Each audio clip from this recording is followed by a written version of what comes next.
year of high divorce rates nowadays. It's even worse than before. They say coming out of the pandemic, more families are falling apart than before went into the pandemic. And there are so many sad things, right? And in today's world, we get so busy that we hardly even have time sometimes for families. And that's where the crunch is. And that's where, in my little neck of the woods, my head space, I think that one of the reasons why some of these families entered so much tragedies during the pandemic, Brother Ken, was because they were never living together. Because all they do is sleep. They didn't live together. Yeah? So locking them together now, Sharon, force them to be living together. No, this is a hard task. So it wasn't an easy thing for most of these individuals. And even until now, there are challenges coming out of this.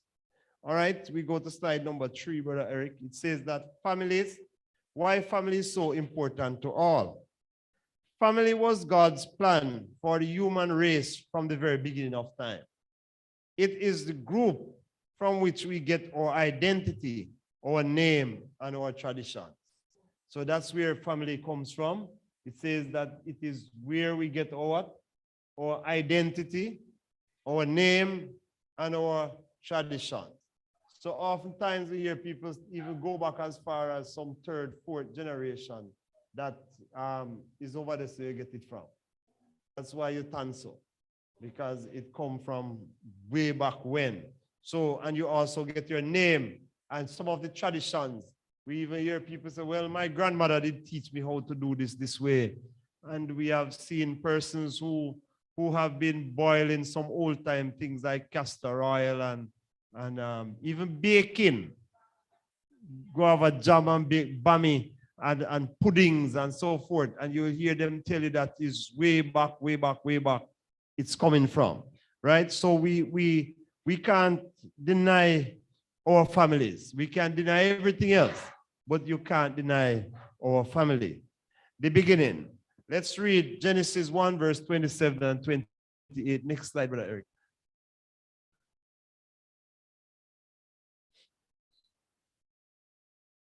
Not loading.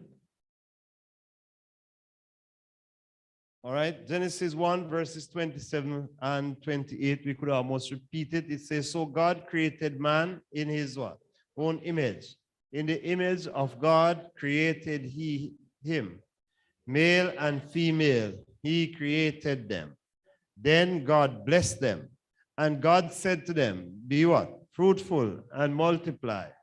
Fill the earth and subdue. And God blessed them. And God said to them, be filled and multiply.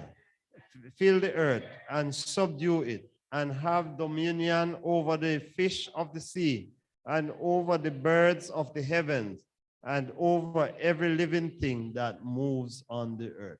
So man was given dominion basically over things on the earth. And one of the things that come out of it was that we're to be what? Fruitful and multiply. So we were to replenish, we were to make additional human beings. But it's tragic to know that the way that some of these children, you know, I heard one person saying something to a child the other day, and it cannot be repeated in church. But what she was saying to the child was that the child was not gotten good, did not come good. So,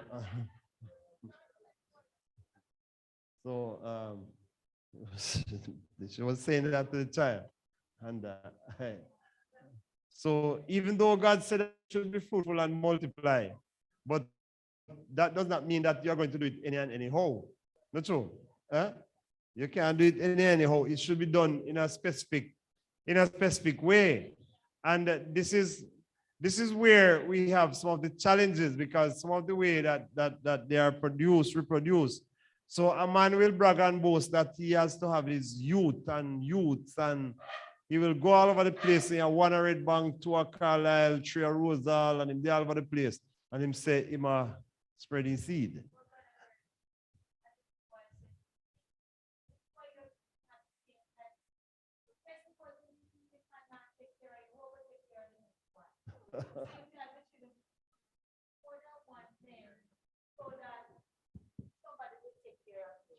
Lord have mercy. He said, teacher, you know how much daddy means me have? I said, how much? He said, 3. So this is really sad. And it is sad when we see these men going around with all of these things and they don't even know how these children grow up. They don't have a part, they don't have a say, they don't have anything in their upbringing. But they are telling you that they are replenishing and multiplying on the face of the earth, which this was not God's ideal. This was not what God intended for. This fruitful and multiply here simply means that it should be done in such a way that there's a mother and a father who can guide the children, and not that mother that is side and father over yonder. And you know, we in the school system, we have seen so many tragedies coming out of this, because you don't, if a child is given trouble, you don't even know who to speak with. Because you will see the boy this week, who do you live with? My mother.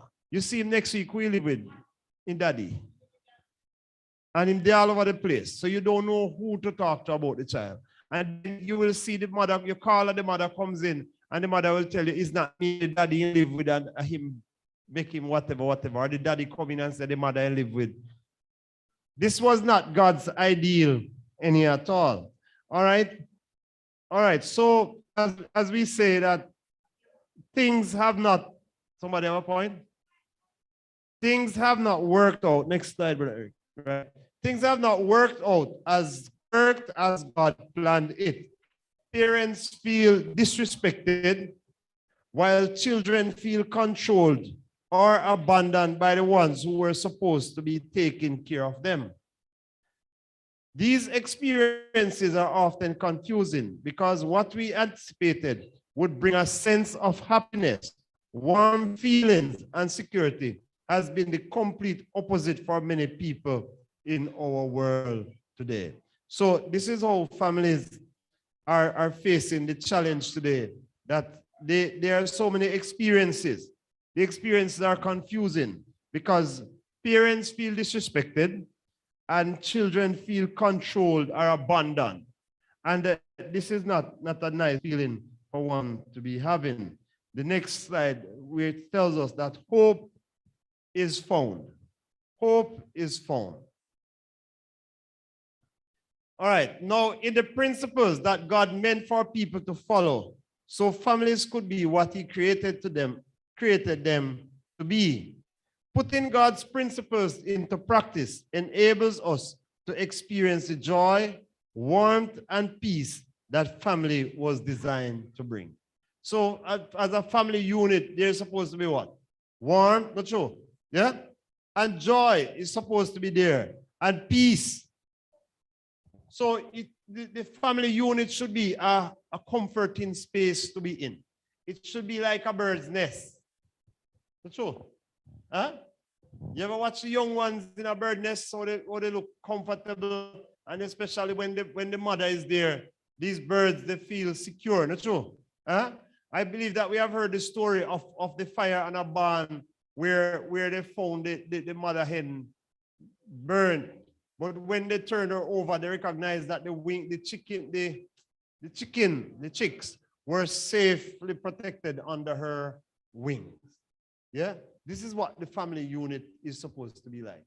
It's not supposed to be something that does not allow you to feel that sense of comfort or joy when you are in your family space. So that is what it is supposed to be. Healthy connections should be achieved or is achieved. Next slide. Intentional about managing conflict in a timely manner. These are some pointers as to how these can be achieved. Intentional about managing conflict in a timely manner. Committed to be what? patient, kind, understanding, and what? You not seen it? It says that you should be what? Committed to be what? Patient, kind, understanding, and forgiving. Forgiven. So you have to have all of these attributes in there, or else the family is going to find itself in trouble. While we look at that, we know that there are no perfect families. So if anybody tell you that my family don't understand unless that family is not on earth. Unless that family is not on earth, but there is no perfect family. For what? The imperfect sin. Huh? In the Garden of Eden, from the Garden of Eden, the whole thing got messed up. So as long as we are living in a sinful world, you'll never get a perfect family. So if you find a family that everybody inside there is perfect and living well, then something is wrong. That must be in the movies, but not in reality. Only in the movies. All right, next slide. Now it tells us here, and we know we are speaking about communication. We know that communication is the key to anything, right? Healthy communication is the primary skill needed for maintaining a strong sense of family. Healthy communication. The closer the family relationship becomes, the more caring and respectful the communication must be. So we know what are the things that constitutes healthy communication already, right? It can't be that we are going to speak to each other in disrespectful tone, and then we think that this is going to be healthy. Or if you don't really regard each other's feelings. As the next one, next slide that we're looking at now is proactive thinking. You have to think about that because people have emotions. And if we can't communicate on that line, we are going to be in trouble.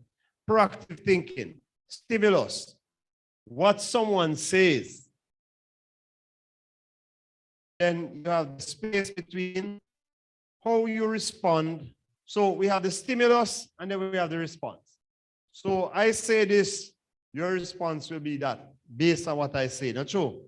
Each family member has the freedom and power to choose their response, what they say and how they say it.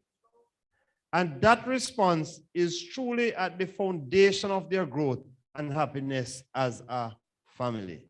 So how you respond is very important because anybody can say anything. But it's a response, 99% of the time, it is a response that really generates the issue. Yes, sister.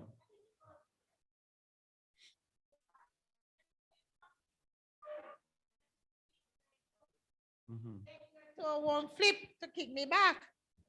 So sometimes we have to think about what we say and how we say it from the start. Because if the person is there at their peace, and if you never say something to them the wrong way, they wouldn't respond the wrong way. Yes, well, that is true.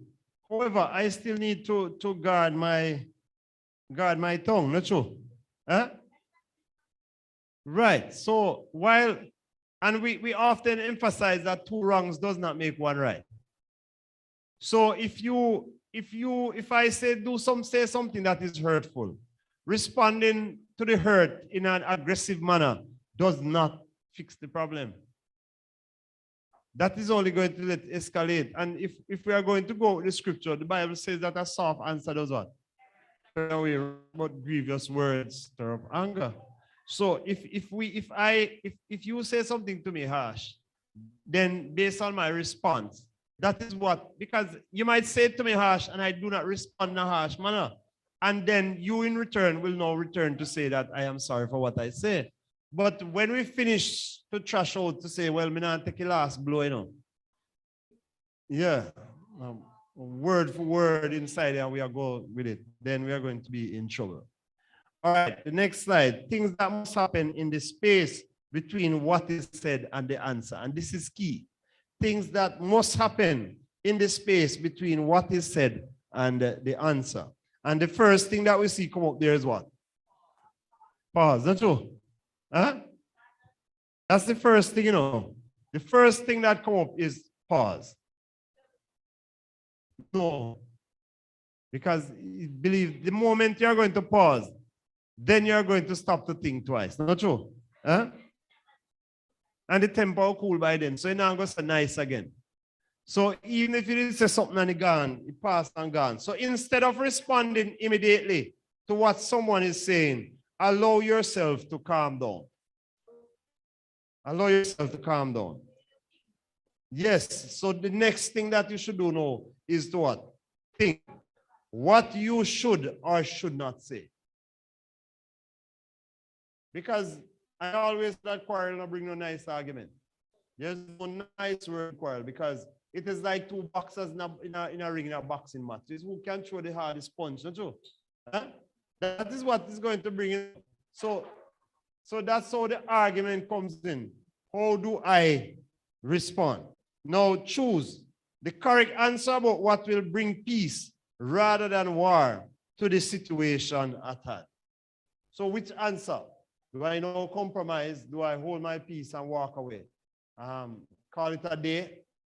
As the saying said that he who fight and run will live to fight another day. Not true? Huh? So it's not in everything that we can just give a quick response, because that can be serious when you start to do that, because sometimes some of us with tongue is very swift, you know, and it gets us in trouble. And we end up saying things that we might regret for the rest of our lives. And so it's very serious. So the next time you have an argument or an argument seems to be developing, the first thing you need to do is do what? Pause, then what? Think, and then what? Choose. All right, so we move to the next one. We are concluding this slide before we get to the next slide. As I said that we are just doing 2 slides this afternoon. In conclusion, the quality of your family life will have much to do with the quality of your communication. So how you communicate allows or dictates the family life that you will have. So if everything the wife says, the husband opposes to it, that is going to bring a big problem. Not true? Huh? So we are going to paint the house. And I decide that I want black. And Stelisan decides she wants green. Now, it's either that we're going to compromise, or you're going to end up that Stelisan going to say to me, you know what, I don't want no black, and I'm not spending my money to buy no black. Now, if I can't find the money, perhaps I'm going to end up. This is how I know family can have a whole lot of problems. Once communication breaks down, you lose so much that without even knowing. Because here's what's going to happen now. Sister Lisan decides that she not buy no black paint. And me decides me to buy the black paint. But perhaps in most family setting, maybe she has a stronger part of the money. But she back out and says she not spending on that. So I going to have to go down the road, go borrow some money now, Sister Whiteley, to go buy the black paint with me one. And then I end up with a bill and probably can't deal with something else that I should really take care of. And so the family starts to what? To suffer right then and there. Not true? Huh? So which would be easier? You don't think it would be easier even if we compromise and say put the green at top and the black at bottom, or we paint half in green and half in black?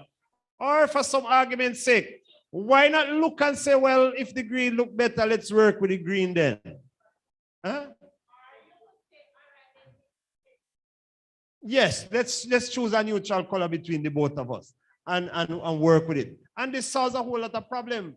We have seen where spouses decide that all right, seeing that you want to spend your money that way, you don't business with my money, I don't business with yours. And there's no middle ground with the funds. And so you find them going head and tail. And so when them say Eskimo have money in buy what? In buy a fridge. So because we are not really seeing eye to eye, we just spend money randomly. So sometimes we end up with 2 of the same things because we are not communicating. So I go down the road and I see something, I buy it. Sister Lisan go down there and buy the same thing, Carcup.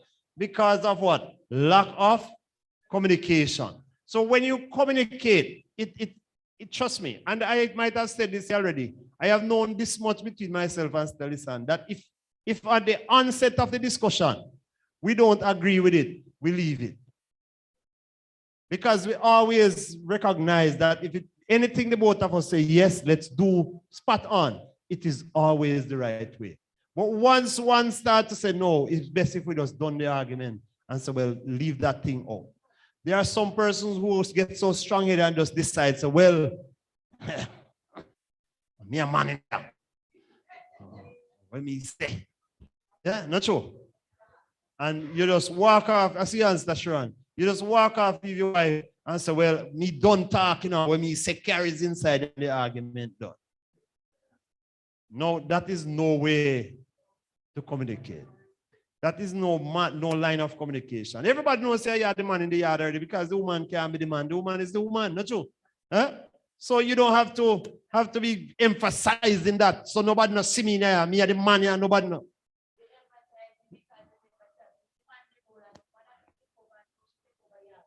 Exactly.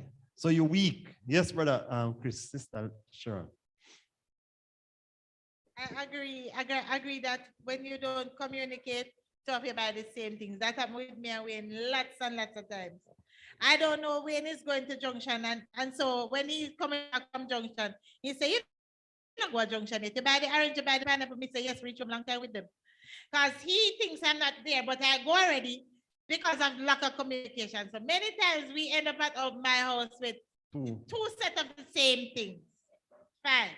But I want to ask though, if I have the rest, the money, and brother Chris is my husband, don't have any money, should I lord things over him? Should I say you better shut up your mouth because you're not putting on your soul? No. Well, No. lots of partners do that. One is shut up or pushed away because they don't contribute. So you end up hearing like, because me not have no money for putting at me, but I shut up my mouth because the person with the money takes all the say, and whether you want it or not, whether it's either his way or the highway or her way or the highway, it's either you take it or leave it. Should that happen? That should never be the case. At no time that should have a place in a marriage relationship. It should never be. Because the moment that the both of you get married, the Bible said that the two shall become what? One. So therefore, there is no difference in anything inside there anymore. So the same say I have, the other person have it. It doesn't matter who is spending or who is not spending. I would think it very unfortunate if because I am spending the money on the house that I am just going to go down to the hardware and I'm just going to purchase something and all sister listen see is the truck coming with the material. And then when she asks, I tell her, no, I me go buy it and bring it come. Or even a piece of furniture, Sister Heather.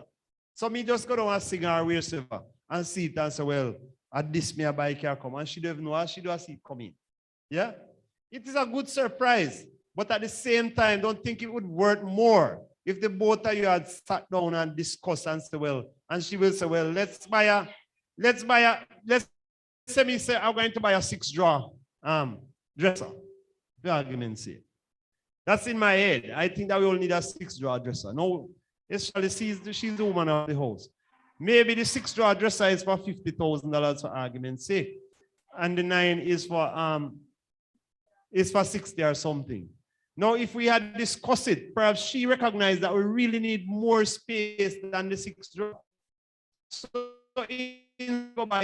just buy the one and get it out of the way. But because I did not say anything to her, I just go ahead, do what I want to do. And this is where I tell that the communication, there's a whole lot of things that sometimes we see some real unwarranted things happening because the lack of proper communication. We even see where other things could have been done and it is not done because communication, the line is severed. It's not even broken, it's severed, cut up in pieces and thrown through the door. So it's just a one-man band business that run this place. And that can never be right. Especially amongst Christians, that should never have any space amongst us as Christians. Yes, Brother Chris. Point on that Auntie Sharon made about like the person buying something and the other person can say anything about that. What does that pertain to children? Because like mom would be like, buying shoes and she be like, oh, well, my money. So that means shoes that he like. So that you don't get. What about that? So mommy wants to buy her shoes and mommy says the one that she's buying. Well, to be honest with you, you should have a say in it, but it should not be to the point that you're going to order something that cannot be afforded. All right? Or sometimes as parents, we sort of have a better understanding of the durability of the and so it's both durability and affordability and not really style. Yeah. So let's say that you're going to want to order shoes for 15,000. Not true, Brother Chris? Yeah. But mommy knows that if she buys you the shoes for 15,000, then your school fee won't be paid. So why not buy one for $5,000 and pay the school fee with the other 10 and you get it both ways? And as I always said to my children, it's just a matter of time. You will soon be out of here. You're free to choose whatever you want to choose. Yeah. But for now, I think there are some things, Brother Chris, that really warrant that it needs experience to get it. And it should, however, it should not be said to you in a disrespectful manner either. Right? So it should be explained. I remember we went somewhere for a function, and I might have said this here or somewhere else already. And that time, Brother Eric was maybe about 7 or so. And he wanted an ice cream. Well, I did not have the money to buy the ice cream. So I had to explain to him that he can't get the ice cream because I do not have the money. The next time, I believe, we went to bring it to a function and he saw the ice cream. So he came and he asked, Daddy, you have the money, can buy the ice cream this day.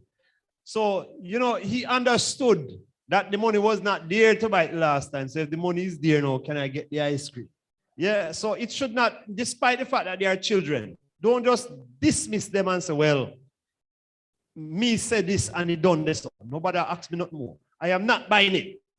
It makes you think, Brother Chris, that maybe mommy just don't want to buy it. But if mommy explained that, Chris, I don't have the money to buy you that class of shoes because of X or Y. And I always believe that parents should reason with their children. Don't let them think that you're rich. Don't ever let them think that you're rich. So it's not everything that they want that you just go and run, go to Mandeville Junction and buy it, carry come home, come give them. Because they will think that you're rich. And the moment you cannot produce it, you become the wickedest parent from Master Godland.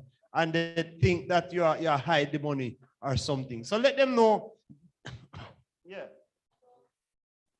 You borrow some money and they can know. Let them know that this money was borrowed to take care of this business. So don't let them grow up thinking that they see everything and it's nice. Because they will grow up with that mentality and it can put you in trouble. All right, so let me wrap and get out of here. So now, point number 2, it takes determination to build a great family. Not true? Yeah? Yeah. Anything that is worth doing is worth doing well. So if you are going to do it, ensure that it is done well. Make the commitment. Yeah? Make the commitment to communicate well and watch your family blossom and grow in days, weeks, months, and years ahead. So if we just spend a little time to deal with, fix up the communication line. And trust me, right now, brethren, I know families that are suffering. The wife does not have anybody to talk to. The husband does not have anybody to talk to. And I am saying this with no disrespect to any family. But we need to understand that the devil is wrath. And the moment you are not listening to your spouse, somebody else will listen. Somebody else is going to listen to that spouse. And anywhere the listening ear is, the affections will go there. So you have to be careful. So your wife comes in, you might come in tired, yes, but all she needs is just a listening ear. Just hear her out. No, she don't maybe don't want no opinion, She don't need your opinion. She already have it locked and know what she wants to do. But she just needs somebody to listen. Sometimes we come in, we have a little steam we need to blow off. Sometimes we have to blow it off in a decent way. Not disrespectful or any way, but you blow off your steam by somebody just hearing you out because something happened to you at work, Sister Alicia, and you were really mad and upset. You can't wait to get home to tell it to Brother Omar, just for him to hear you out. And all him can do is just dismiss you. I'm tired and I'm gone to my bed. I don't want to hear nothing for tonight. Eh? How would you feel about that? The next thing you might want to do is to pick up your phone. Not true. And call somebody who will hear you and listen to you. Not true. Eh?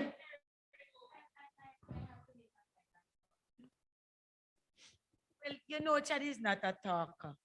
And then sometimes I have some things I need to really get off my chest. So when I take up my phone and I call my sister, every time you're there on your phone with your sister, but you not talk with me. So I need to blow off my steam, as I say. And Clover will sit and chat with me. And I don't need you to find a solution for me. Yes. I just need you to hear me out. Hear what I'm saying. You don't have no time. Me not have no time to stay and talk with you so long. But you see, Chloe, we sit down and we talk for hour and a half, 2 hours. Then they just say kick us off. And then you're going to complain, you have to spend too long on your phone. When if you were listening, then I wouldn't have to spend such a long time on the phone. So that's the point we're trying to make. That you need persons in the home who will listen. If it's even a child that will listen. Sometimes when I finish, Sister Lisan, all she said to me is, I saw it go. Alive. But at least she listened, not true. Eh? And you're gone. So all you need is a listening ear. Even sometimes you're at work and I know that your schedule tight. But something happened, I just want to call her just to say something and to hear something.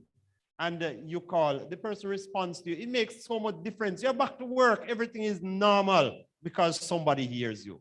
So it just requires just for the communication line to be open. Keep it clear, Virgin, because if the communication line blocked, you're dead. You're dead. It is required. It's a necessity. So for those who would not yet married and planning to get married, Brother Ransford, Sister Ann Jean, Sister Diane, Sister Natura, and the younger ones on my right over my left, who are planning to get married in the days to come. Brother Eric, Brother Jade, and the rest. Ensure that the communication line is open. If you meet somebody who you cannot communicate with, just pack your bags right away and say tata. Even though I know that sometimes some men slick, they will listen to you when they spend hours with you on the phone when they just meet you. But the moment things get a certain space, still listen and laugh after me,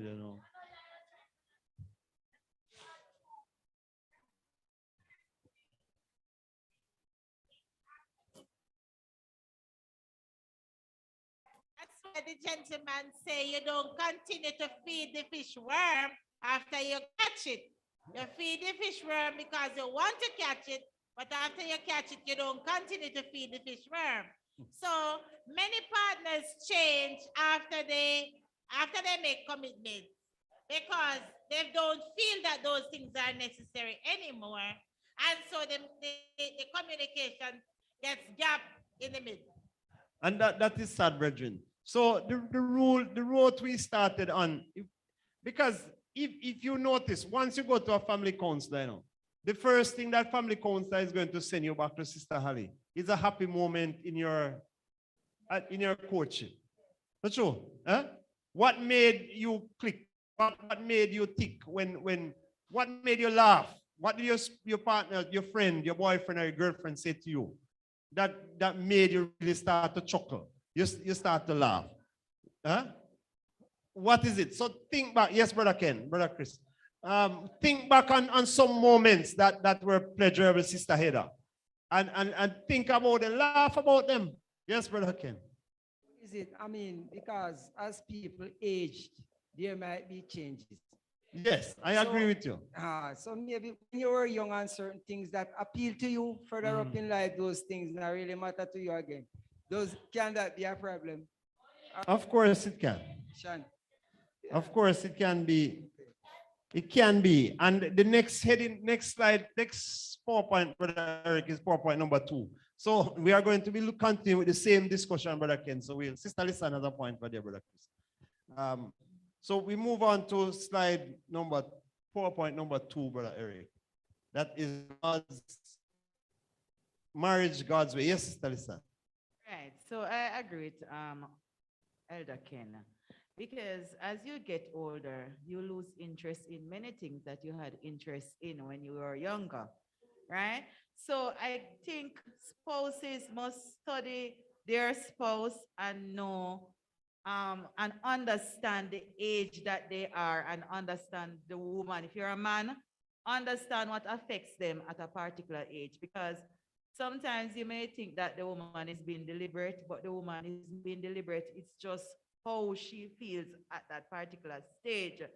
So it calls for a whole lot of understanding because people, especially women over 40, they lose interest in a lot of things, a whole lot of things. And husbands need to understand it, and I guess vice versa. All right. So I think some time ago there were some topics out about understanding your partner, your spouse. And these points are very, very important. And that's why I believe that you must find invigorate ways that can drive, that can bring back life to your marriage. So you know that still remind me that I used to meet her coming from Kingston, and then we would move off to like a restaurant and the type of meals that we would have at the restaurant. And so nowadays you just barely but dash into one and grab something. We'd sit and have a meal. But we have to understand that that time we never have any children at home. You never have so many bills that you have to pay now. You didn't have them. And so you have to find other ways, Brother Ransford, to keep the fire burning. Because I am one person that believes that the marriage must have that fire Stanikian, Sister Sharon. That spark must still be in there. Sister Gloria, Brother Kremel. You must have something that can ignite still. Not true? Yeah? You have to have something, man. You must, at some point, your wife or your husband must can have a good belly full of laugh. And I think that is coming up in this topic. That there has to be laughter in your marriage. Yeah? So you need space and time, Sister Alicia, that you can go on in the cool at the evening and sit out a veranda and make some big laugh out there. Some things. You know, just laugh again. And this will work. Yes, Brother Kremel.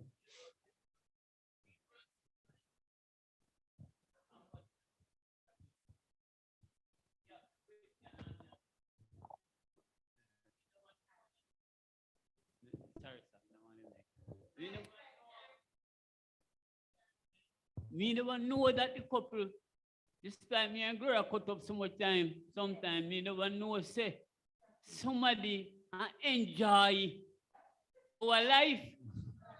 I rough as it be, somebody when you find say, the lady said to me, say, she now had a communication with him partner. For the man gone one side, gone sit down, and that she not talk to me, and him that they enjoy me and grow, they laugh.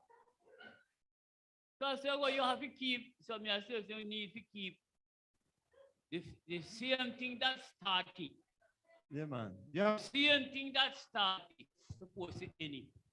It's not that easy, but the same thing we start, you must keep that start in it, that you continue going, or else you go dead. You know, when we are coming to Stanikian, when those persons who cook on wood fire, Sister Heather, when you're cooking on wood fire, we always know that there are some wood that naturally keeps the fire, not true? Yeah? So you like dog wood or pimento wood or log wood, those keep the fire. So you get any other little sort of softness around it. But those are the ones that actually keep the heat. Now, to me, every marriage relationship has that stability. There's something in it that actually keeps you together. And whatever it is, go back, rediscover it, and keep it going. Yes, Tanik. I was saying one day to Brother Chad that you remember some of the things that you used to say to me before we got married. He said, "Want me get you ready?" So when I said, if you don't keep what you had before going, that was what you used to win my heart, then you're going to end up losing your space. He said, but not supposed to happen. I said, but that's the thing. I said the things I used to do to keep you occupied or to keep the spark going, you still have to use those things in your marriage. You might not be able to go on 50 dates again. You might not be able to spend 300 hours on the phone. But when you are able to come together, you need to sit down and spend quality time. I said it doesn't mean that you have to have money to enjoy each other's company.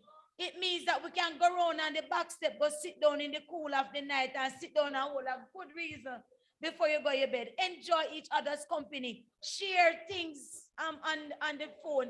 No, but even if you're on your phone, Brother Omar, you can at least say, look on this, Lisa, see this something, and they turn the tongue and laugh and talk about it. You have to share back stuff unless you're going to lose spark. So as I'm saying, coming to you, Brother Omar, as I'm saying, you have to keep the fire burning. I don't know how many of you, but when I'm on the road or out there, I love to call Stalisson and we still have a chat. No, we still have a chat. Despite the fact that I know I'm coming home, I might even talk to her to reach all of a curve. But we're still talking, yeah? These are some little things. Sometimes we're even inside the house and we are texting each other. We are right beside each other and you're texting each other. You have to do something that will create fun. Say some nice things. All right, the hands are popping up and my time is expiring. I'll do the conversation good. Yes, Brother Omar, Sister Sharon, Brother Eric. You know what him going to say, but anyway. I was saying that some things will change. No matter what we want to say, it will change. If you don't even do it as much as you used to, it will.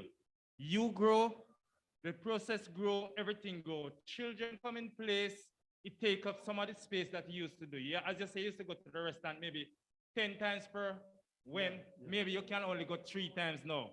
But some people are expecting that it remains the same. It cannot remain the same. If it remains the same, you're gonna have a problem. And I think you should have space for new improvement. If you shed off some things, pick up some, just like a bird. You shed off some old feathers and you put on some new ones, but the process still goes on.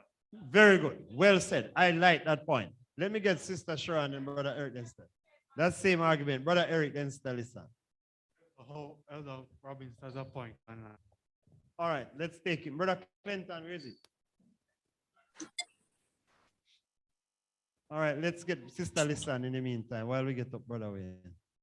What are you doing? Sister Lisan. Good afternoon, everyone. Brother Chris last. Well, one thing I know that really works with families is that you have to create new memories. You have to make new memories. And it has to be a very deliberate thing.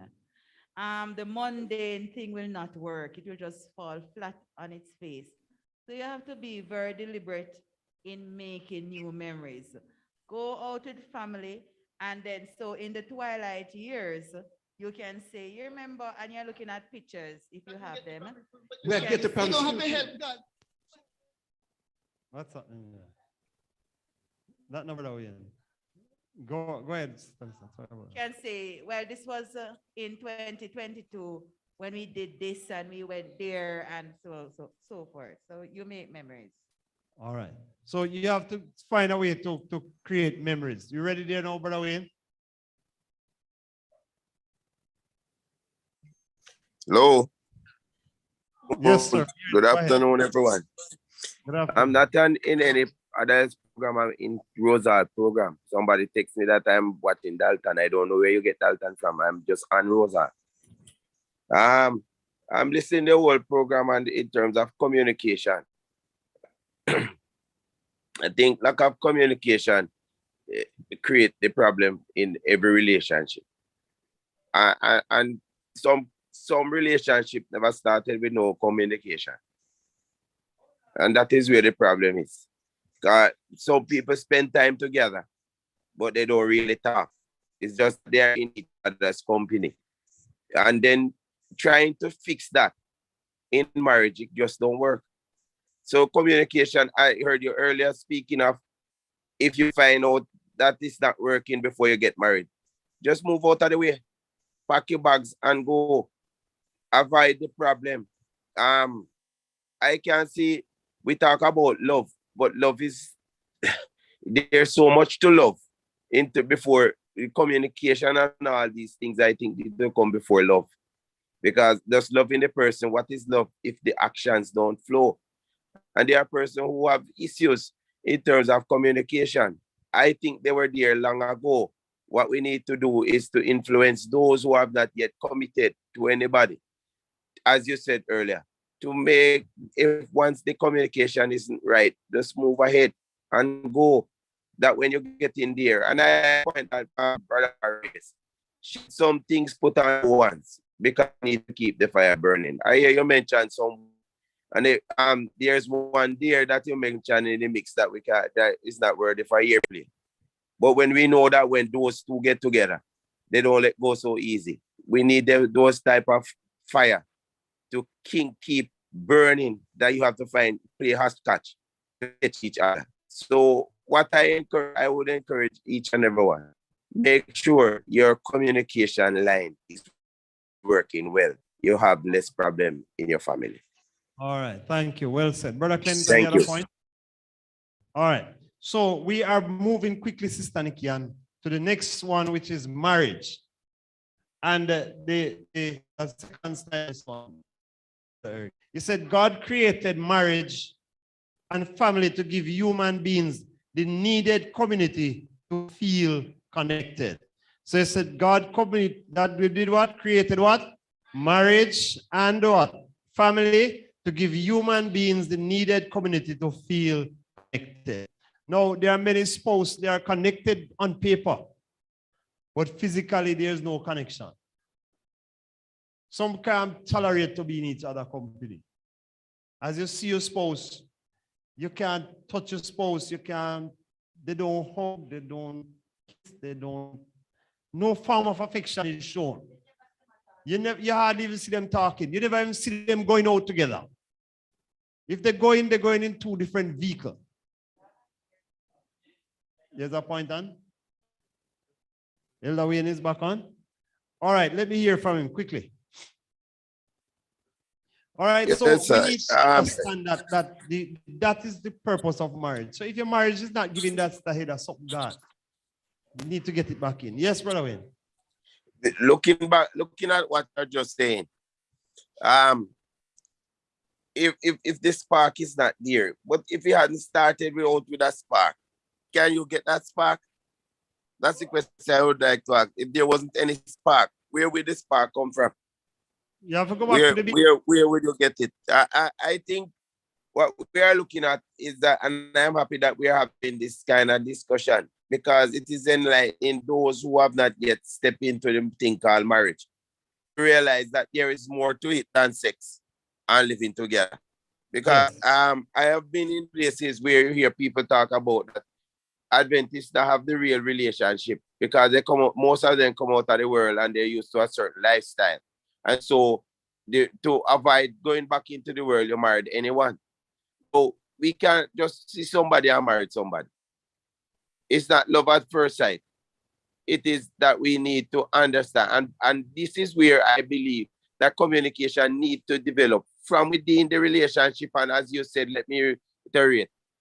If it's not there, pack your bags and go. It will save you a multitude of trouble. You know the story of the man, with something happened, and the man and his father-in-law then become his father-in-law, said to him that he have to marry the daughter. And when he married the daughter, because he was going to spend 20 years in prison, and his anniversary of 20 years, he was crying in the kitchen and his wife come and said, what happened to you? He said, I would have been out of prison now, but I'm still in it. My God. So we have to understand, pack your bags and go, boy, and live in the prison. All right. Listen, you have another point online? Who has the mic? Chris? All right. 2 points there quickly. And so that's why we are to get married for the right reasons. Yeah. Many individuals, they marry for the wrong reason. They did not get married in the first place because of a natural attraction or affection that they feel for the person. They get married to them because they think that the person have money or prestige or power, or they can rise to some kind of professional height and so forth. And you find individuals marrying for those reasons, the relationship never lasts because when trouble comes, there is no glue in the marriage to hold them together. So the only glue that holds couples together is love. And if love is there, then the communication will flow naturally. Very much But so. if there was no love, there was no attraction, natural affection and attraction, any little wind of problems come, it will just blow them flat and they will disconnect. Very much so. Very much so. Very good point there. Yes, Brother Eric, and then Sister Alisa. If by nature you're not a very talkative person, I don't think not being talkative should affect a relationship, you know. Because if your spouse understands you, then you will find other ways to keep each other happy. So if one element is missing, because you don't have to be a talkative, talky person. Yeah. And I don't believe that two talkative persons should be together either, because that is dangerous. second point, what if the relationship is a long distance relationship where your only thing you guys can do together is talk? Well, you have to know what you want out of a relationship. I was in a long distance relationship until it become a short distance one. So you have to work towards the goal, right? So yeah, you have to shorten the distance. Yes, Sister Alisa. So, according to Brother Wayne points and everybody else, what if the marriage has already started, but there is no communication in it? How do you, and what encouragement? What encouragement would you give to help to develop that communication skills in the marriage? Because you're already in it.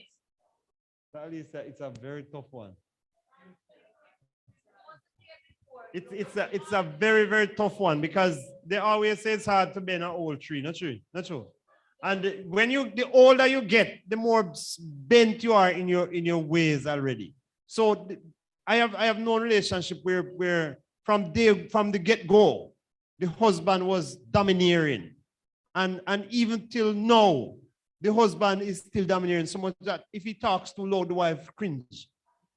No, I don't know how that can fix. The person might be unhappy, but they still stay there because they have children in it and they have ties in it and all different sorts of something. It is a very hard one. I am not saying it's impossible, brethren, but it's only the grace of God that can intervene in that to get it where it is supposed to be. Yes, Tasha, and then Stelson. To Sister Alicia's question, because there are couples that actually they live together and they're lonely. I think with people like that, they can start by communicating. Just try a little talking to each other and find out the interests. So find out what the person's interests are and capitalize on working and teamwork. What the courtship that's Tasha? Isn't that courtship? No, but they probably didn't court before. So they're going to have to start at the foundation. What? You can't put the roof onto the house and the foundation crumble. So you have to start a foundation and grow it from the start and grow it again. I understand what you're saying, but how? Yes, Brother Chris, go to listen in the meantime. But how do you? I know the person's interest. So, Brother Omar, the two people, because. And I'm not interested to share any point with you. So that means there's that relationship is going to come to a point where it dies and you're going to have to bury it. It is going to die. If it's even 50 years. It's going to die? It will die. Sister, son. It will die. A major problem that couples have in communication is that one thing that they need to do is to make themselves vulnerable to the other. That means opening up to your partner and not looking back and say, my God, I wonder if he's going to take this and tell me. You have to be honest in your communication. And then as you learn to trust each other, then that is what will make the communication sweet. Because if you are holding back because you are afraid to disclose certain things to your partner, and there is no vulnerability there, when vulnerability is what grows the trust in a relationship. When your partner is able to see your weaknesses and acknowledge them and help you to get over them, then that is where the communication thickens. But a lot of us, we are afraid to go out on that limb because we want to protect ourselves. So that is where trust comes in. You have to open up incrementally, little by little, and begin to trust your partner so that you can talk to him or her just about anything. Anything, that's true. Sister Anjean, I know you have a point down there boiling over. You want to share with us? Oh, but she was down there giving a whole bit of advice, you know. Sister Nikki has a point. Like we're going to just take a while this evening because at home you are going to say you know how to talk again. My question, you have until 5:30, Brother Eric, and then you're finished. My question is, how did you get together in the first place without communication? Yes, but the only thing I can see, I know of this couple, and what started their relationship was that they met, and it was a one-night stand that moved from a one-night stand to a regular thing, and from a regular thing, children came into play. They started to live together, and then they end up getting married. No, you and the understand. communication, they don't really sit down and talk. So I'm like, don't you talk to your partner? And he's like, we don't really have nothing to talk about because we are like opposite poles. The only time that we have something going on is when we come together for copulation. So that's all that is keeping them together. Really sad. Sister Lisan is responding. What's happening down the back there? Some discussion going down there. Sister Natura and Sister Heather, you want to share with us? Sister Heather, we're sending the mic down that way. We're sending the mic to you next. Yeah. Yes, Talisa. Right. So I was just making the point before Sister Heather makes her point. Yes, right.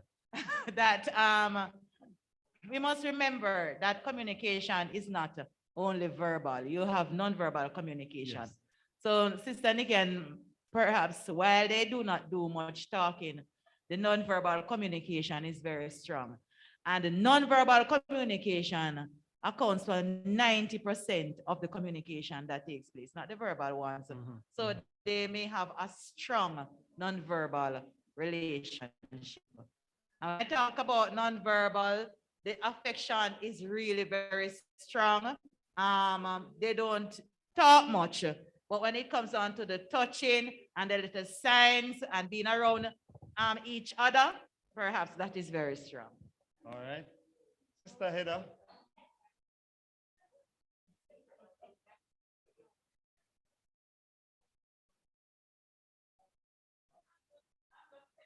I have no idea of what you're talking about.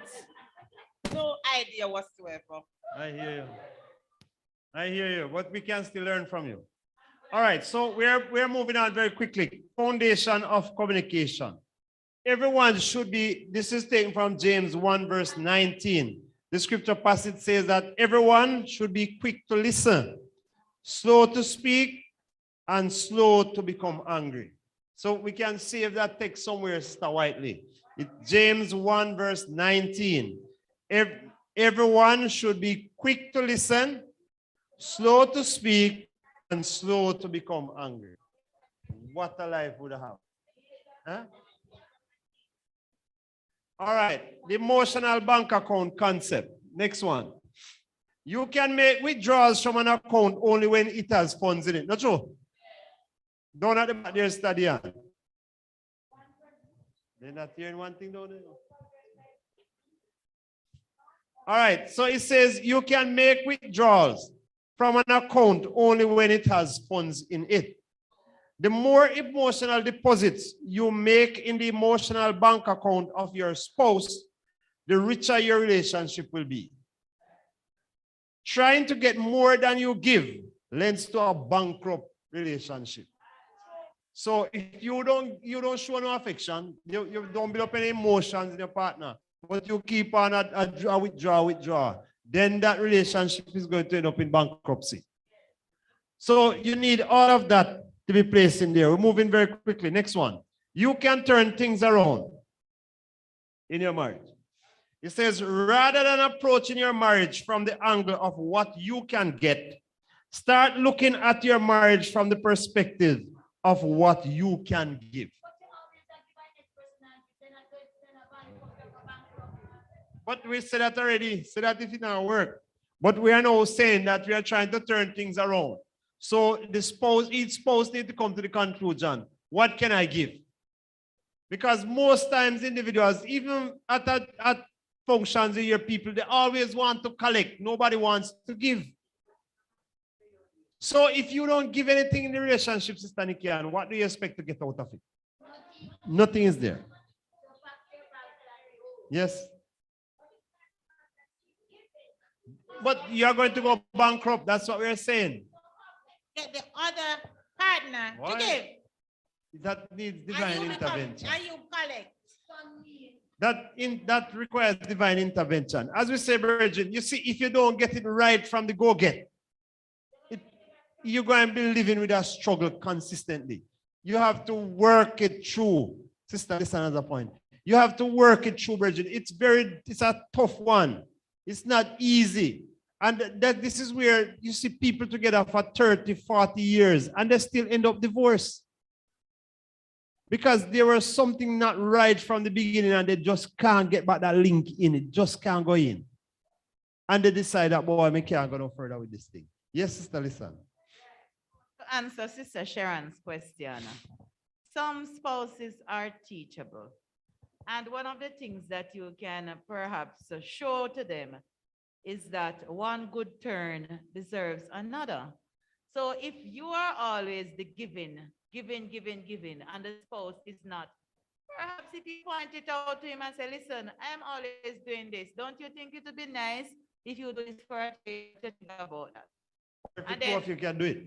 Or the both of you do it until he learns to do it on his own, right? So if your spouse is teachable, then perhaps he will learn how to start giving, or she will learn how to start giving. All right, we are rushing through the other slides now. The following 6 behaviors can help any couple get their marriage emotional bank account back on track. 1, stop labeling your marriage as dysfunctional.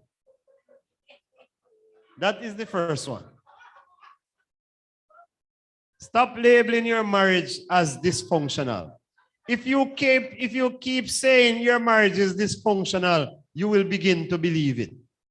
So if you say, Mr. somebody married to you and have all different sort of regrets and it not work, I mean, no say never go work, then it might just start to show that way. Yeah? Yes, Talisan. What if you are not the one saying it, but people are saying it? How you treat that one? But who is in it? Who is in it? That's the thing, you know. And if you believe what they're saying, then it might affect you. But if you don't believe it, if you are proving them wrong, that yes, my marriage can become functional, then it will be left out there. But it says couples are willing to find the good in their marriage and in their spouse will be able to more easily resolve conflict and have a more satisfying marriage. Don't tell me that you're married to a woman and you don't see nothing good in her. Or you're married to a man and you don't see nothing good in him. Everything you can think of is just negative. Then, yeah. So you need to look at the good attributes and build on those legacy. Anything else that is good, start building on it. Don't look at the negative, because sometimes the negative, even though sometimes negative outweighs the positive, but focus on the one positive, and you recognize that it can bring about a change in the individual. Yes, tell his son. Mark 9:23, while the mic is going there. If you can believe, all things are possible to him who believes. And thank you. And that goes back to paying compliments to your spouse. Some of us, we are very stingy with the compliments. Yes. And we never say, boy, brother Eric, you look nice this morning. Or you know, you cook. So thank you so very much. And you know, the food really tastes good.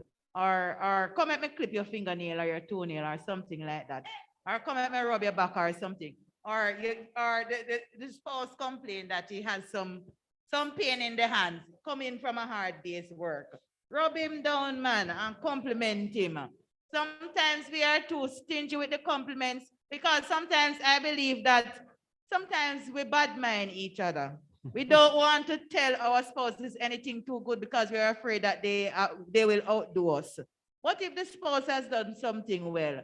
I think we should say it. Yeah, and that is one way of depositing in the emotional bank.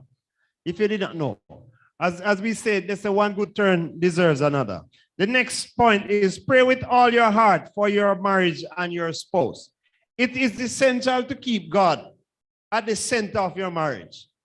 Establishing and maintaining a meaningful relationship with God and constantly acknowledging his presence as individuals and also as a couple. Ask God to heal your marriage and then expect a miracle. Ephesians 3:20 says, he is able to do exceedingly abundantly above all that we ask or think, according to the power that works in us. Sister Listen is on the floor. May have 3 slides, leave. 4 slides. As you say that, Brother Eric, how many of us spouses pray for our spouse and call them by name, and don't pray behind their back? No, pray in their presence, hold their hands and call their name to God as you pray. I think it's a very healthy spiritual exercise to do, because when you pray with your spouse to God about your spouse, it really draws you closer together, because your spouse is going to say, you know, this woman, or you will say, you know, this man really have my spiritual well-being, all part aspect of my life. The person really have concern over me. So I think that's a very healthy spiritual thing to do. All right, so I'm running along very hastily. Point number 3, learn and practice effective communication skills. We learn how to communicate in our families of origin, and we bring those patterns, good and bad, into our marriage. Very sad sometimes. A fair number of problems in marriage are not really problems. Many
all at the same time. Married couples need to confront this reality and work together as teammates and friends. Together, we must fight the enemy that threatens to destroy our oneness with each other and our oneness with God. Let us continue to keep the fire burning. There's so much more we could have said. And we have many more for the other week. It's about 9 or 10 slides, 10 PowerPoints. So we have more. All right. Well, my spouse is here now, so you have to make certain you get free call.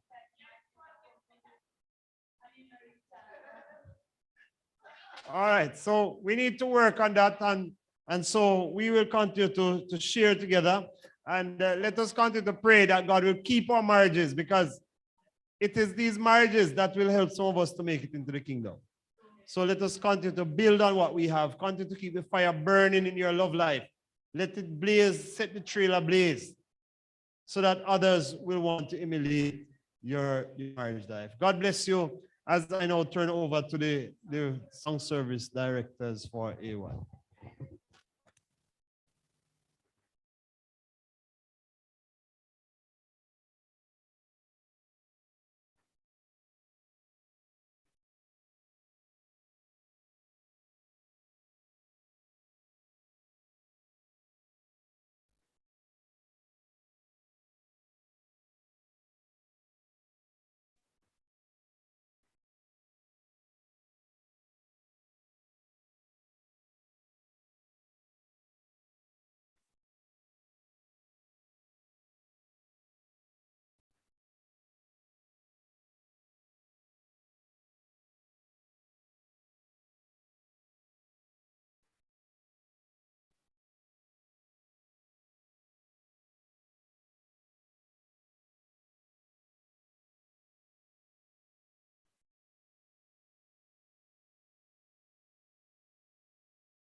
Writing your wall to come along. We are having a glorious time. We are going to a city where moonlight never shines. Oh, we may not know, we cannot tell if others will be there. For God Himself will be alive to guide us on our way. We have Abraham and Isaac.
us a victory. Many people doubt it, but I can do without it. Love it, oh, He's sorry to me. Amen.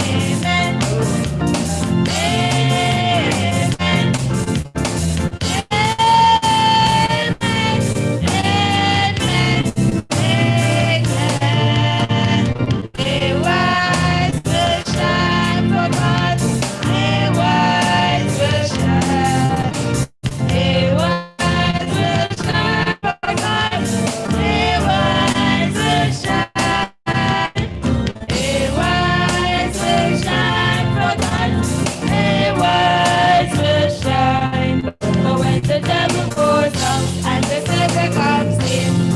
It will shine.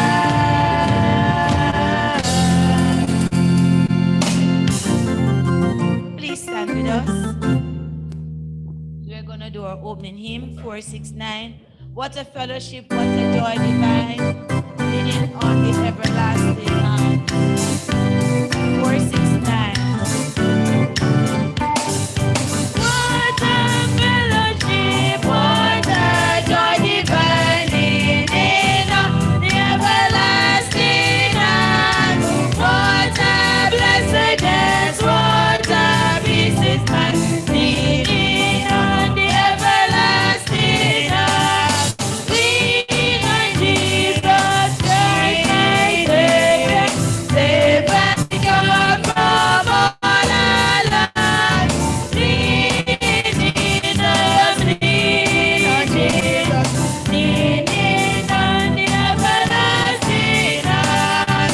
Oh, how sweet to walk in this pilgrim way, leaning on the everlasting arm.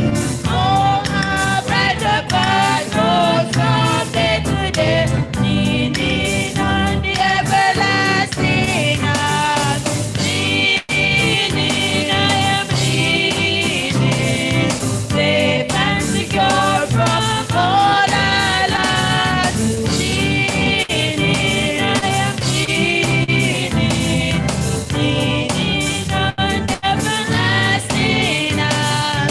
What have I to dread? What have I to fear? Leaning on the everlasting arm. I have blessed peace with my Lord so near, leaning on the everlasting arm. Lean on Jesus, safe and secure from all alarms. Leaning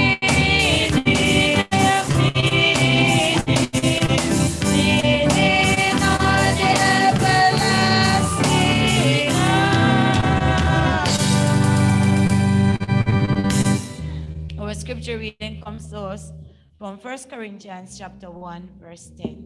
And we're going to read it together from the screen. 1 Corinthians chapter 1, verse 10.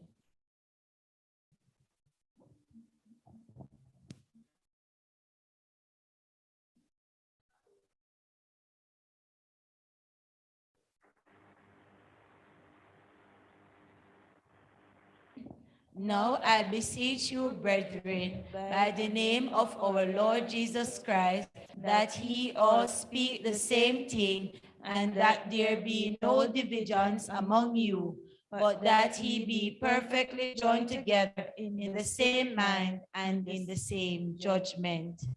We bow our heads and we are going to ask Sister Alisa to pray.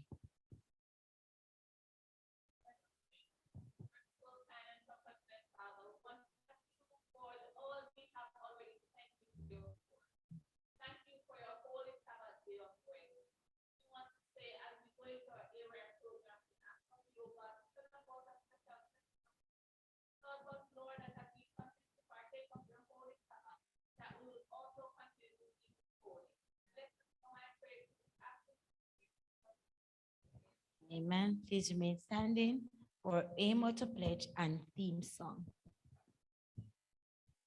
To begin the aim, the Advent message to all the world in my generation. Motto, the love of Christ compels me. Pledge, loving the Lord Jesus, I promise to take an active part in the youth ministry of the church, doing what I can to help others and to finish the work of the gospel in all the world. Our theme song.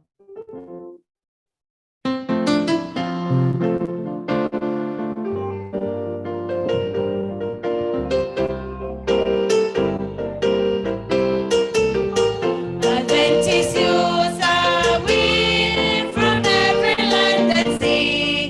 Together we pray and work and play in happy harmony. We have a faith to share with others everywhere. A message of love from God above to show the world we care. Adventist youth, Adventist youth, Adventist youth. Please be seated. Where you going? Come back up here.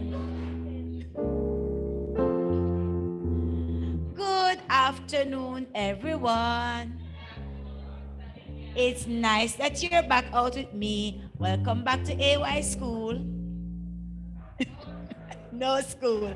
Welcome back to our AY program this afternoon. You know, Sister Lisa and Sister Sharon, I'm not saying nothing, you know. We are here to learn.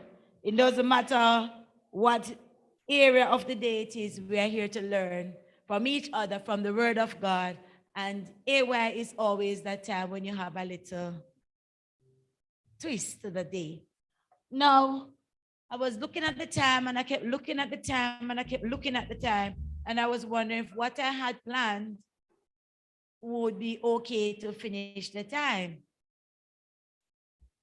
So I'm gonna try. Yes, you're going to walk around with it. Everybody can get one. Each one can get one. In the basket, don't be afraid, it's nothing hard. It's husband and wives in the basket and a few songs.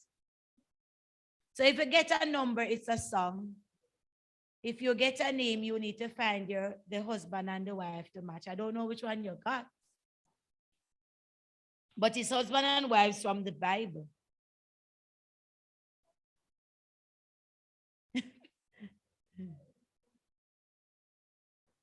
Huh? Yeah, you get a person from the Bible, a husband and a wife. I hope two men don't get two, and I hope two women don't get the same. But you're matched to a husband and a wife. Yes. You find yours already. Who is your partner? Because you need to find that partner who has your matching person. Maybe some persons will have to take two, right, Sister Katie? Yes.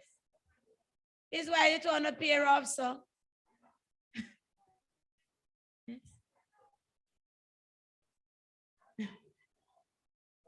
Eh? So you need to search until you find that person.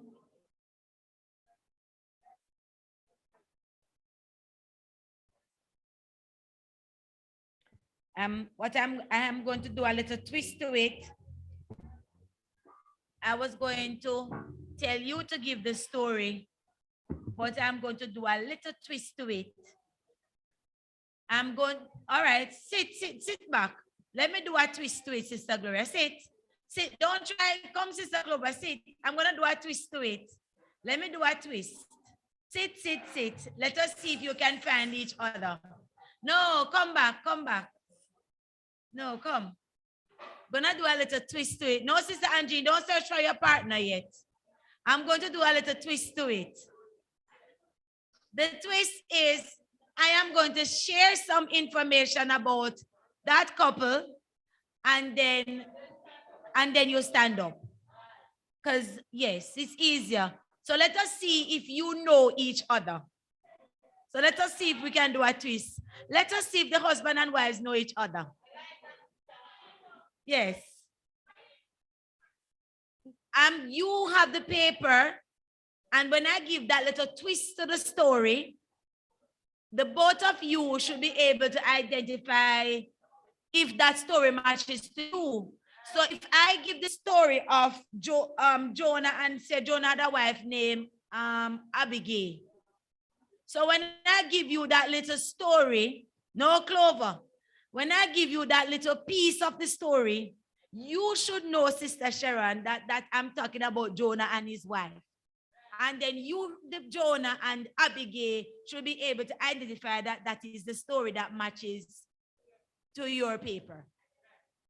And then after that, we'll identify you, and I think the time was run out, and then some people get song 1, 2, and 3. So Sister Litty, you have papers? Double up, man. Nothing wrong if we double up. All right.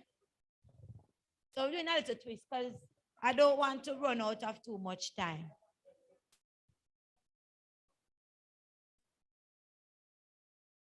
You can double up.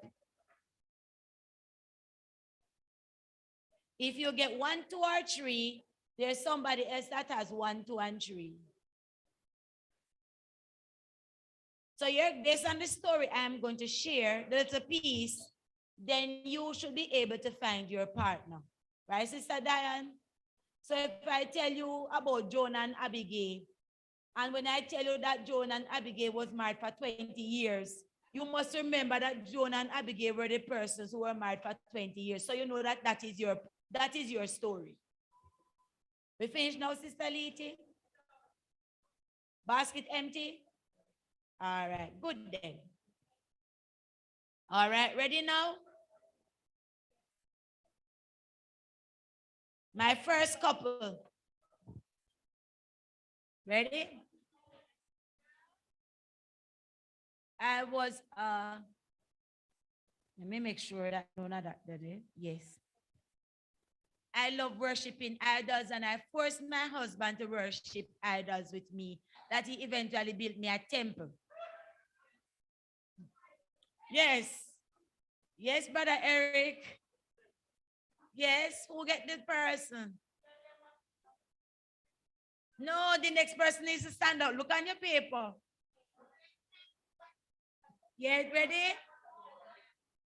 Listen about the person again. All right, so give me the 2 names. You have it, Brother Eric? Brother Eric? You didn't share now. What are the 2 names?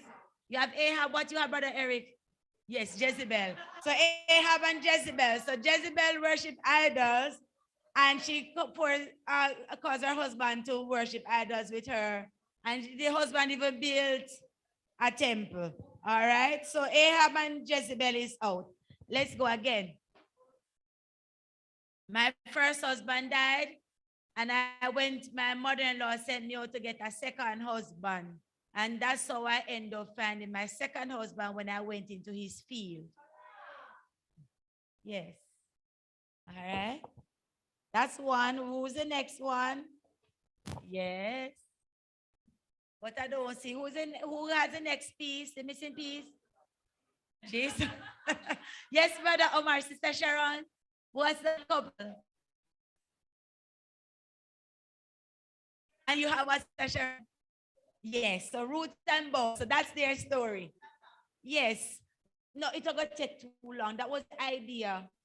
But if we do that, it's going to take too long. No, yes, that both of you would end up doing the item together.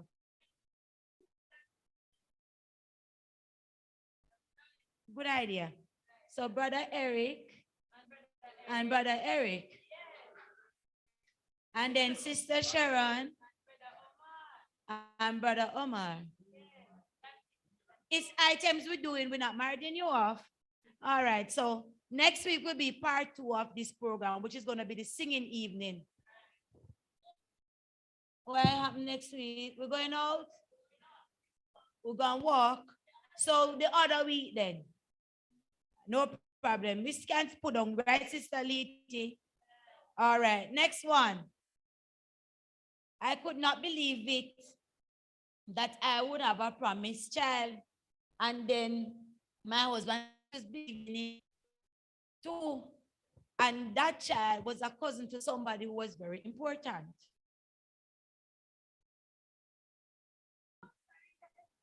Yes. I could not believe it that I was going to have a promised child. And my husband could not believe it also. And that promised child was was related to a very important promised child. It was you again? Yes. Oh, you find a next one? Yes, no, Brother Omar. Who are you? Elizabeth, I want your sister listen. Yes, that's it, true. Brother Omar. So you see, you have time to practice for it? All right. Yes, so then when the time comes, I'm going to give back the listing. So what? See, you and Sister Sharon and Brother Omar? So we have a trial. But he said he, so then he can share.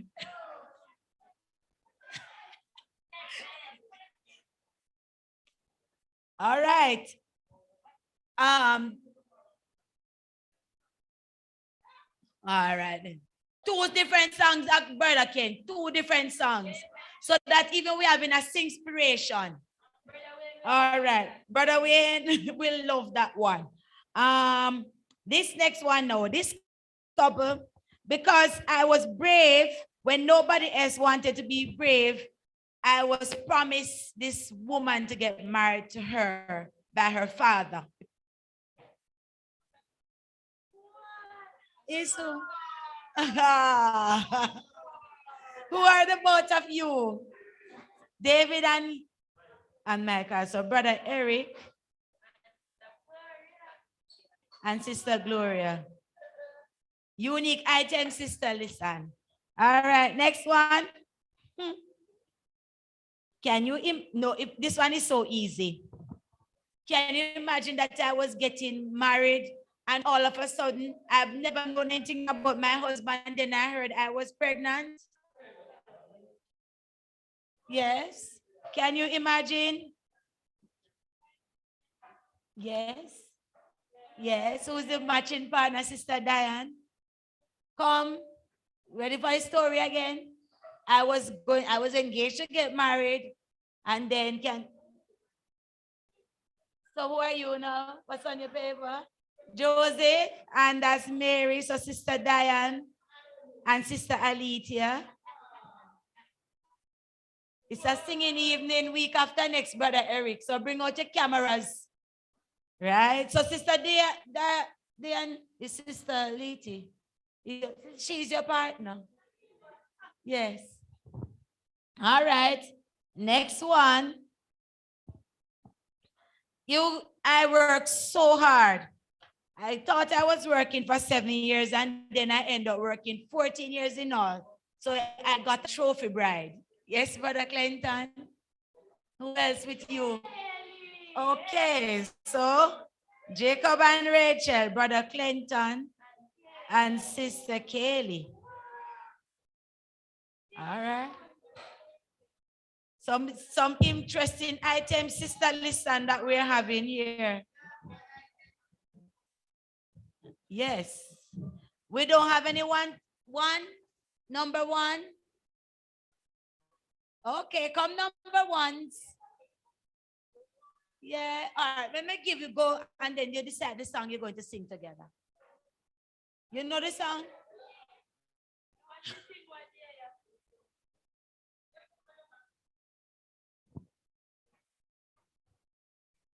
Yes? All right. No, it's number one. Number one, there are songs. Yes. All right. So let me give our next question while you're contemplating. Next one. I was barren and my husband loved me the most. He never loved this other wife the way he loved me, but I was barren and could not produce him a child. So I decided to pray and the priest thought I was drunk. I was barren, but my husband loved me more than his other wife. Yes. Yes, Sister Heather. And with whom? Huh? You? Yes. Yes. Which one you have, Sister Heather? Hannah? Who has Elkanah? Anjine?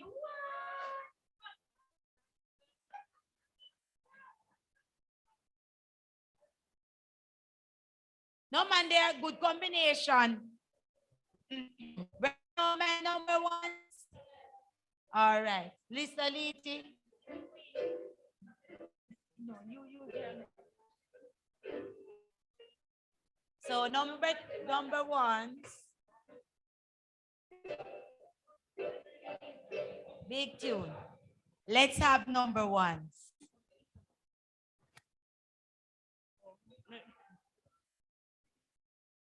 Many years I sigh for rest, perfect peace with my breath. And I often saw the Lord alone in tears,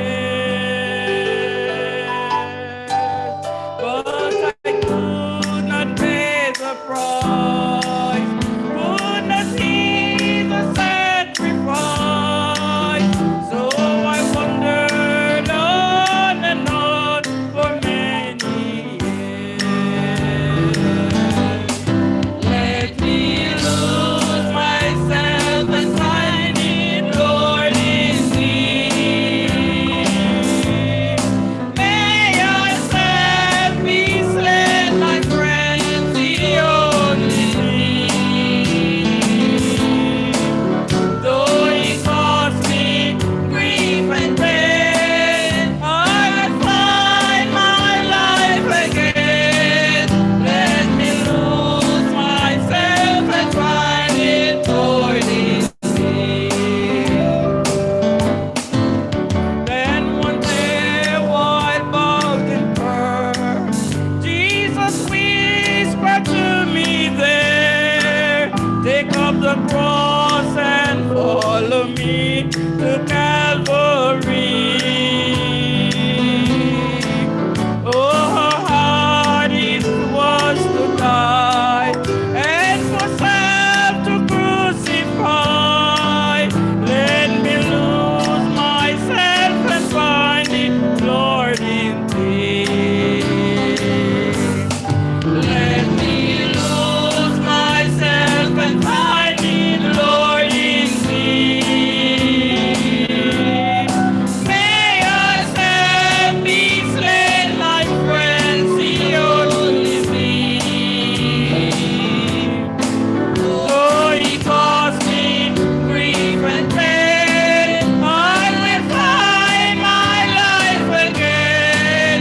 Let me lose myself and find it, Lord, in thee. Let me lose myself and find it, Lord, in thee. May yourself be slain, my friends, the only thing. Though it cost me grief and pain, I will find my life again. Let me lose myself and find it, Lord, in thee.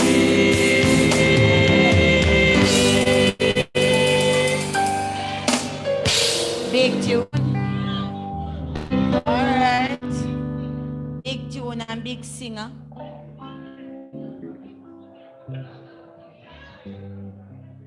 Yes. Number two, prepare yourselves. Prepare. You find your next number two? Who's the next number two? Oh, Gio is the next number two? Gio, go beside Katie and her to decide a song which you're going to sing. If it's even Jesus loves me, this I know. All right. Brother Keno, you're gone. Me find you already? Yeah, hi family is all right. You'll be the guest artist. All right. Ready now? Somebody lost my paper down a bathroom and I found it. No, me go find out who. Yes, somebody try to scam me, brother Eric. All right. We were supposed to have a promised child. But after getting so old, I never see that happening again. I could never see me having a child at my age, but it did happen because God made a promise with my husband that he would be a father of a great nation. All right.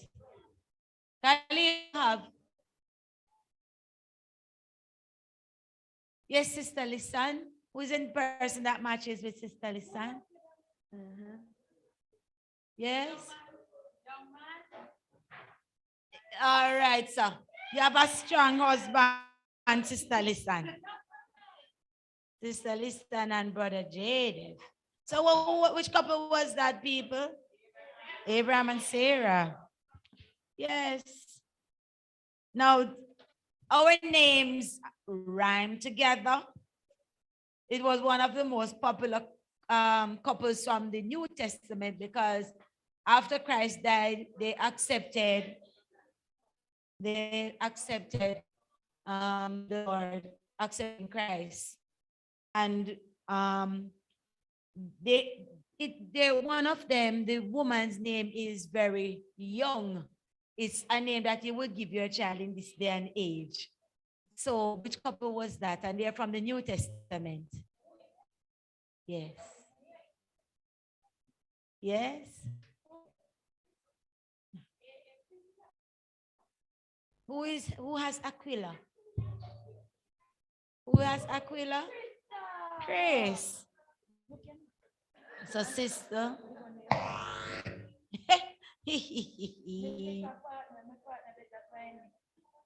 The person that showed away Rebecca down the bathroom.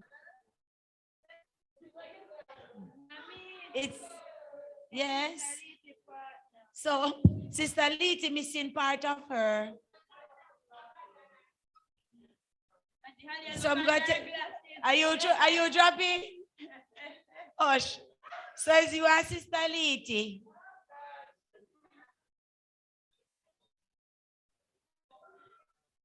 So sis, I didn't even have to give them the clue.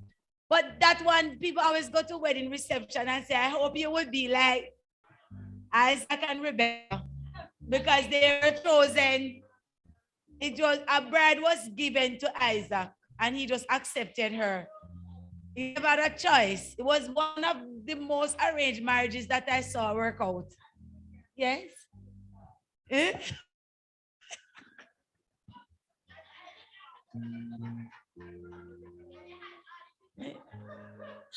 And them have deceptions after them. Yes. A problem did there. All right, I have 1, 2, 3, 3 more left to go. Number 2. Number 2, come Katie and Liti, you clean up, Mike. So Sister Katie and Geomar. Number 3, where are you? Kaliland. Who is number 3 with Khalil?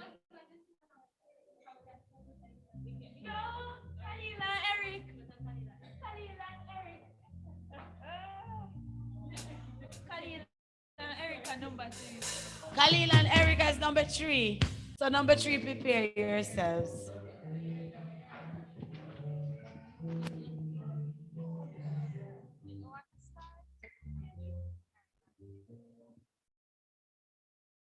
Jesus loved me, this I know, for the Bible tells me so. Little ones to him belong, they are weak, but he is strong.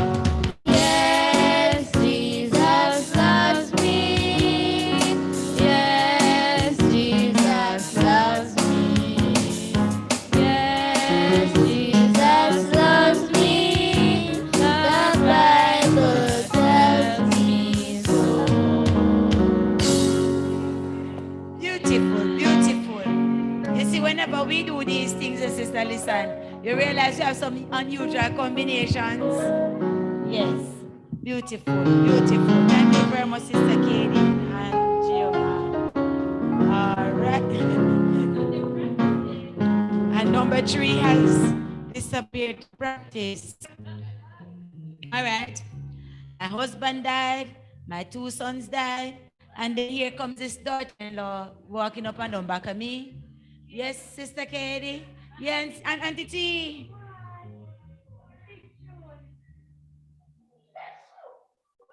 Bless you, sister. All right. Yes.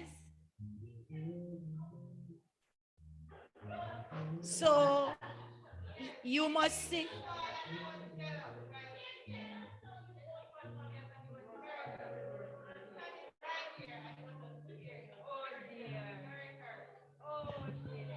Your sister sang with somebody else. It's she that caused it. From he could make up noise, she was singing with him. You want to sing? Okay. What a combination, Lord. Something wasn't right there. All right. Yes. This next couple now, my second to last one, the most famous couple in the Bible. Everybody knows about that couple. If they don't know about any other one, they know about this one because they were the ones that started the problem on this earth. Yes. Yes.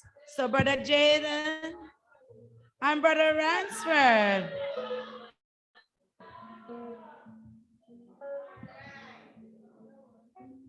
All right. All right. And then after I finish this last one is number 3, and then we go to Brother Eric. We never so bad. Because I gave trouble and run away, then I found a wife in a faraway land. And that father-in-law was very good to me after I went back where I gave trouble. What is? I gave trouble in this land. Yes, him stand up. Yes, oh, sister, our brother Jadev and sister Natura. Moses and Zipporah.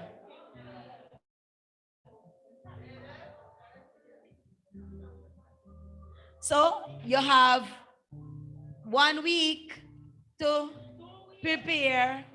So next week is out. So yeah, I'm saying 1 week. You have that one space and then, yes. So come number 3. This one I must hear.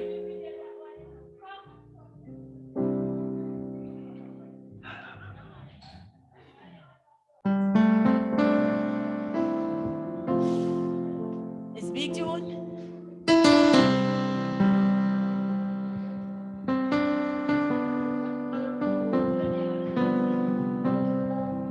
So that's an evening of inspiration. And what date is that, Sister Lisan? The 28th? All right.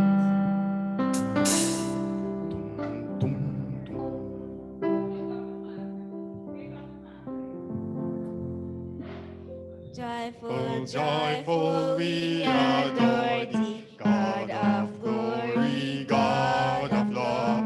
Hearts on full like floods before thee, hail thee as the Son of God. Melt the clouds of sin and sadness, drive the dark of doubt away. Giver of immortal gladness, fill us with the light of day. All our works rejoice around the earth, and every planetary stars and angels sing before the center of unbroken faith. Fields and forests, vales and mountains, mossy meadows, flashing sea, chanting birds of flowing fountain, call us to rejoice in thee.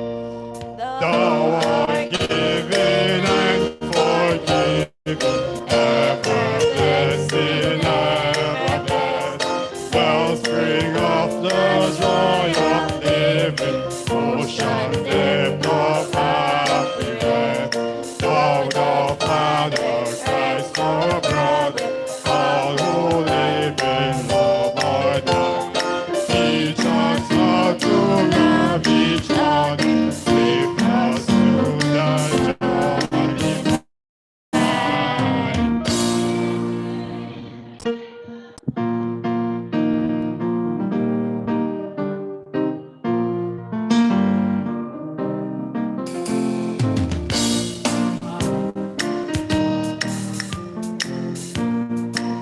All right. Thank you very much, number 3. All right, so let me give you back a rundown. So if you forgot who your partners are, so we have Sister Listen and Brother Jadev, Brother Jaden, Sister Natora, Brother Eric Senior and Sister Gloria, Brother Clinton and Sister Kaylee, Sister Alithia and Sister Holly, Sister Sharon and Brother Omar, Sister Clover and Brother Chris, Sister Diane and Sister Alithia, Brother Jaden and Brother Ransford, Brother Eric and Brother Eric, Sister Heather and Sister Angie, Brother Omar and Sister Lisan, Sister Katie and Sister Whiteley. So please remember, your groups are not throwing away my paper. Yes, so it's 1, 2, 3, 4, 5, 6, 7, 8, 9, 10, 11, 12, 13. And Brother Eric can go over Bible class time because we are going to have a kata wampus time. What I would like you to do for me, since I don't want them to know who is coming up, I want you to tell me the names of your songs. So I'll announce your song and then you will come up and blow their minds away with your items. Yes. So it is story time. Brother Eric, you can move the Vesper time to 6:20. You have it up at 6:10, 6:20. Yes, because Sonna said 6:35, 6:36 now. So we have a little longer time. All right, so story time. Taste of the apple. Can you guess my song that I'm going to sing to close? Yes. All right.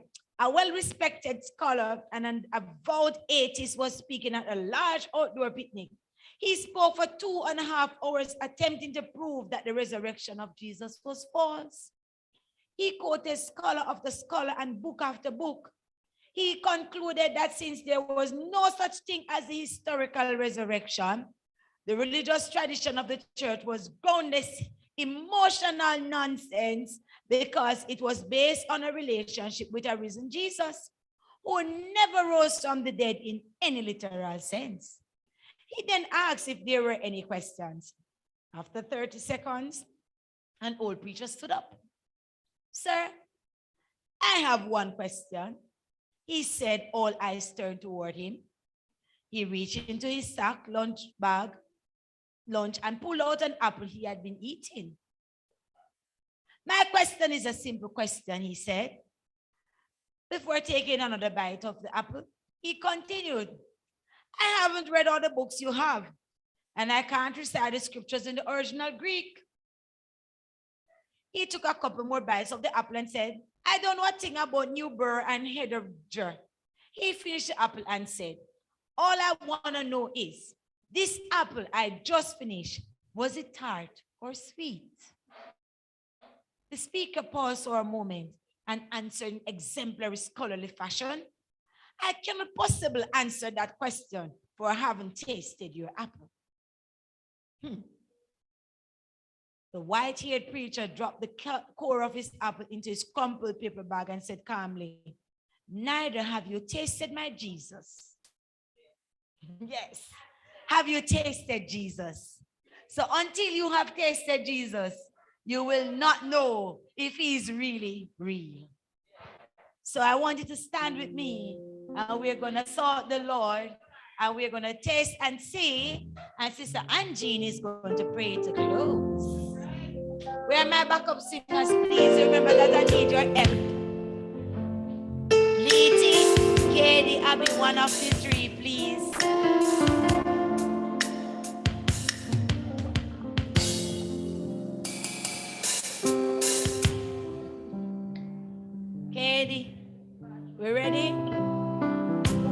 Remember that we can't me not so good with my brother Glenda. Don't give me too much of a higher key, you know. Thank you. I sought the Lord, and he answered me and delivered me from every fear. Those who sought him are radiant. They'll never be ashamed. They'll never be ashamed. This poor man cried, and the Lord heard me and saved me from my enemies. The Son of God surrounds his saints. He will deliver them. He will deliver them. Magnify the Lord with me. Come exalt his name together. Glorify the Lord with me. Come exalt his name forever.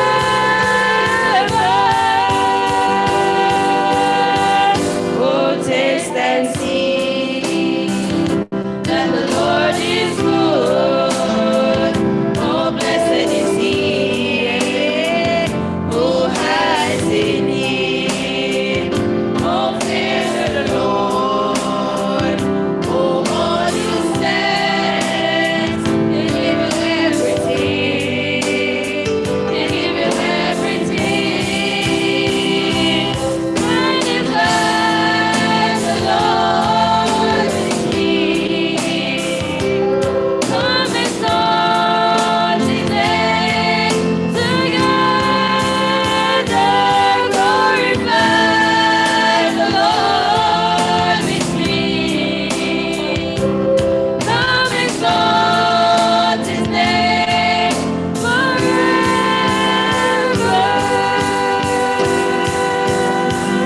Oh, taste and see that the Lord is good.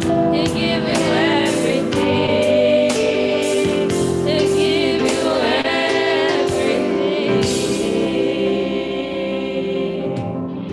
everything. We're not doing the whole song. Come, Sister Angie. Let's go ahead. You coming to pray? No problem. Yes, you come. Oh, Mike is near. Let us pray. Most righteous and eternal Father, as we come to the end of our Sabbath, we want to give you thanks for keeping us throughout the whole day. Lord, ready to be praised. As we go our separate way, Lord, I want to guide us and protect us, Lord. Cover us, Jesus. As we give thanks, in your precious name we pray. Amen. Amen. Let the words of my mouth and meditation of my heart be acceptable in thy sight, O Lord, my strength and my redeemer. Amen.